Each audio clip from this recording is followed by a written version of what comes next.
8 മാസങ്ങൾക്ക് മുമ്പേ ചെയ്തിട്ടുണ്ടായിരുന്ന anti dandruff hair spa ആണ് നിങ്ങളിപ്പോൾ ഇവിടെ കണ്ടുകൊണ്ടിരിക്കുന്നത്. എഡിറ്റ് ചെയ്യാനുള്ള മടി കൊണ്ട് മാത്രം പുറംലോകം കാണാൻ ഇച്ചിരി വൈകിപ്പോയ ഒരു വീഡിയോയും കൂടിയാണിത്. ചെന്ന് കയറിയപ്പോൾ തന്നെ എൻ്റെ തലയിൽ എത്രത്തോളം ഡാൻഡ്രഫ് ഉണ്ടെന്നുള്ളത് അവർ ചെക്ക് ചെയ്തിട്ടുണ്ടായിരുന്നു. അതിന് ശേഷമാണ് എൻ്റെ തലയിൽ ഒരു ക്രീം പോലത്തെ ഒരു സംഭവമൊക്കെ ഇട്ടിട്ട് ഒന്ന് ഡാൻഡ്രഫിനൊക്കെ ഒന്ന് ഇളക്കി മറിച്ചിട്ടുണ്ടായിരുന്നു. ആ ഇളക്കി മറിച്ച ഡാൻഡ്രഫാണ് നിങ്ങളിപ്പോൾ നേരത്തെ ഒന്ന് കണ്ടത്. എന്നിട്ട് ഒരു ഇലക്ട്രിക് കോമ്പ് വെച്ചിട്ട് എൻ്റെ തലയിൽ എല്ലായിടത്തും ഒന്ന് മസാജ് ചെയ്തു. അതിനുശേഷം മുടിയിൽ കെട്ടൊക്കെ തീർത്ത് എല്ലാ ഭാഗത്തും മുടി വകഞ്ഞിട്ട് ക്രീമൊക്കെ പുരട്ടി നല്ല ആയിട്ട് സ്റ്റീമൊക്കെ ചെയ്ത് മുടി ഒന്ന് സെറ്റായി എടുത്ത് അതിനുശേഷം ലാസ്റ്റ് എല്ലാ പ്രോസസ്സും കഴിഞ്ഞതിന് ശേഷം എൻ്റെ മുടി ഒന്ന് സെറ്റ് ചെയ്തിട്ട് എടുക്കുകയാണ്. എനിക്ക് ഏറ്റവും ഇഷ്ടമുള്ള ഒരു പ്രോസസ്സാണ് ഹെയർ സെറ്റിംഗ് എന്ന് പറയുന്നത്.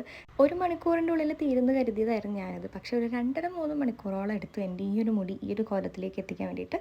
അവസാനം സെറ്റ് ചെയ്തതിന് ശേഷമുള്ള എൻ്റെ ഹെയർ ഇങ്ങനെയാണ്. അപ്പോൾ എനിക്ക് കേളി ഹെയർ ആണോ സ്ട്രീറ്റ് ഹെയർ ആണോ ചേരാനുള്ളത് എന്നൊക്കെ കമൻറ്റ് ചെയ്ത് വേണം. ഇത്രയേ ഉള്ളൂ. ടാറ്റാ.